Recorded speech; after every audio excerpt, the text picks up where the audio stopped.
Welcome to World Buzz Bulletin. Protests have intensified across Iran for a third consecutive day as the nation grapples with a catastrophic economic collapse that has seen the national currency plunge to a historic low.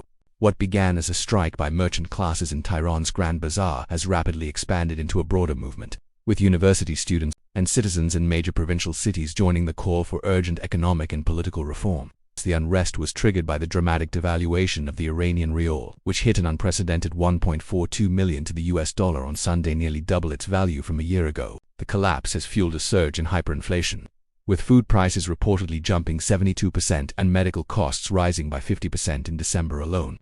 By Tuesday, the strike had shuttered the heartbeat of the capital's economy, including the gold, iron, and electronics markets, as traders declared they could no longer operate amidst such extreme volatility. The movement entered a critical new phase yesterday as students from at least 10 major universities, including the prestigious Sharif University and Tehran University, poured into the streets. Chants have shifted from economic grievances to direct political slogans, with demonstrators calling for the resignation of top officials and the end of the current theocratic system. In response, security forces and riot police have been heavily deployed at major intersections and university gates, with reports of tear gas being used to disperse crowds in southern Tehran. The crisis has already forced high-level political fallout, including the resignation of centralbank chief Mohammad Reza Farzin. President Masoud Pezeshkian has struck a notably different tone than the security apparatus, publicly acknowledging the legitimate demands of the protesters and instructing the Interior Ministry to open a dialogue. However, critics point out that the president holds limited power compared to the supreme leader, and many skeptics view the offer of talks as a tactic to stall the momentum of the uprising.